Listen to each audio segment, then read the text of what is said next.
Nou vriende, goeiemôre. Ek vertrou dat u 'n goeie nag se rus gehad het. Ek is dankbaar teenoor die Here dat ons weer kan saam wees so rondom die woord van die Here. En die gebed van my hart is dat die Here ons met wysheid sal bekragtig terwyl ons vanmôre gaan stil staan by hierdie gedeelte uit Spreuke 14 vers 7 tot 9. Maar voor ons daarby kom, wil ek u groet met hierdie baie kort Halleluja lied 506. En hierdie een versie sê: O leer my tog verstaan, Heer, die wonder van genade, dat u die sondelose Heer my sonde skuld wou dra. Nou vriende, net uit hierdie een versie is daar 'n hele reeks boodskappe wat ek aan u kan bring. Want hierdie hele gedagte gaan oor: Here, open my verstand, dat ek kan verstaan die wonder van u genade. Dit is my so interessant dat mense vir jou kom sê, luister, die Here het my uit genade gered, maar ek het besluit op watse dag en op watse tyd die Here hierdie genade tot my lewe kan toevoeg. En dink myself, ons verstaan nie genade nie. Ons dink genade is iets wat ons verdien op 'n bepaalde dag en tyd wanneer ek my sonde bely. Nou skuld die Here my genade. Dis deel van die kruisvrug. Hy moet dit nou vir my gee want ek het nou besluit ek wil genade hê. Vriende, kom ons bid dat die Here ons verstand sal gee om genade te verstaan. Dis onverdiende guns. Dat Jesus sy bloed aan die kruis gestort het vir my en jou sonde is onverdiende guns. Hy gee dit op sy tyd, op sy manier.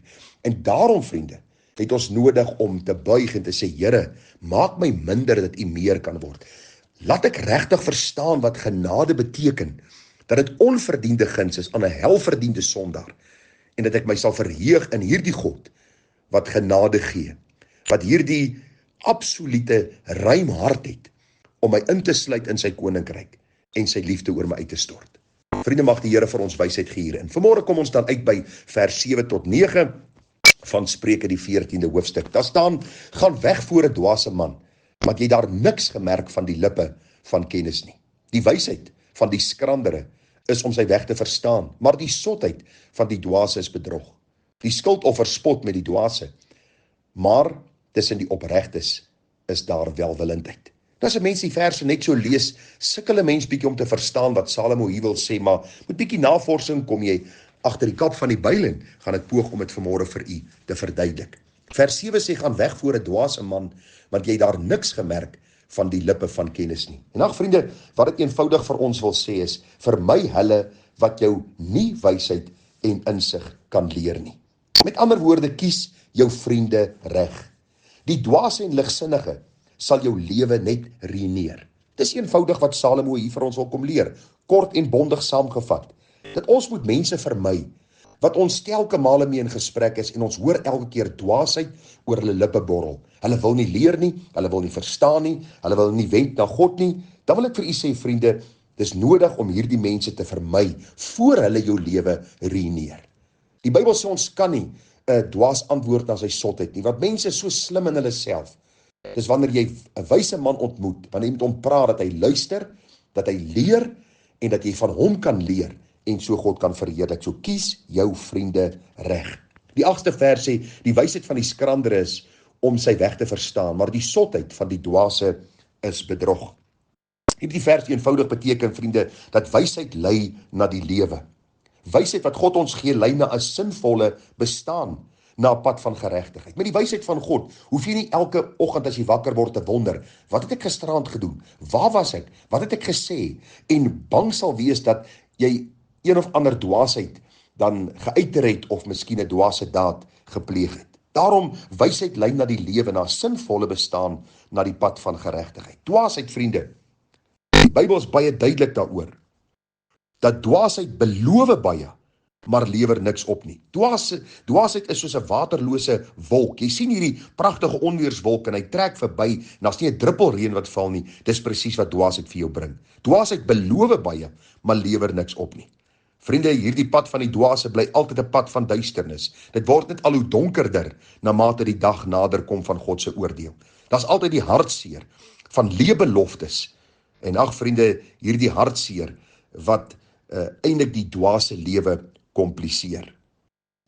Daarom soek wysheid vanuit God se woord, sodat jy 'n sinvolle lewe kan leef. 'n Pad van geregtigheid, 'n pad van heiligheid. Glo my, dit is verseker die moeite werd. En dan vers 9 wat vir ons sê: die skuldoffer spot met die dwaase, maar tussen die opregtes is daar welwillendheid. En ag vriende, toe ek 'n bietjie navorsing gaan doen het oor hierdie vers, want dit is nogal moeilik om te verstaan. Toe kom ek agter, dit gaan oor die gedagte dat die dwaase spot met die gedagte van om reg te maak waar hulle verkeerd gedoen het. Dis benede die dwaas om te gaan sê, ek is jammer, vergewe my. Jammer vir die skade wat ek julle berokken het. Jammer vir dit wat ek gesê het en dit wat ek gedoen het.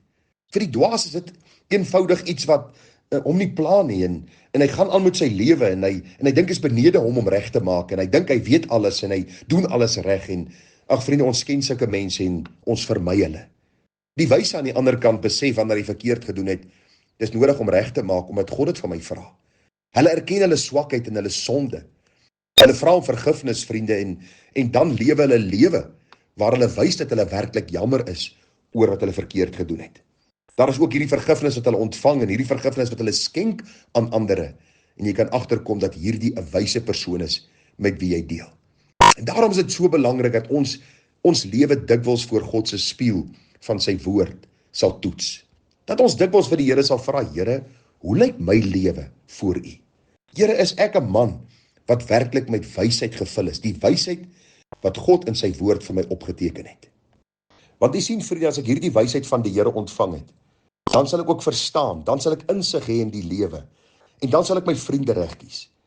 Ek sal die dwaase en die ligsinniges vermy, want ek weet hulle gaan my lewe ruïneer. Ek gaan met wysheid omgaan, want ek gaan weet dit leer my om op die pad van geregtigheid te wandel.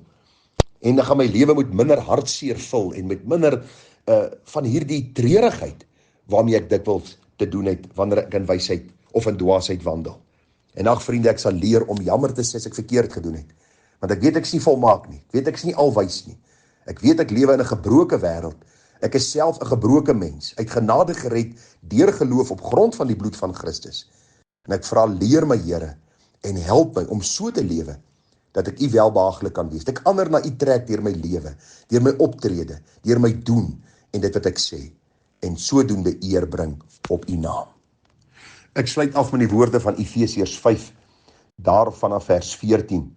Daar staan, daarom sê hy, ontwaak jy wat slaap en staan op uit die dode, en Christus sal oor jou skyn. Pas dan op, dat jy nougesed wandel, nie as onwyse nie, maar as wyse, en koop die tyd uit, omdat die dae boos is. Daarom moet jy nie onverstandig wees nie, maar verstaan wat die wil van die Here is. Moenie dronk word van wyn nie, daarom losbandigheid, maar word met die Gees vervul. Met ander woorde, dis noodsaaklik om nougesed te wandel.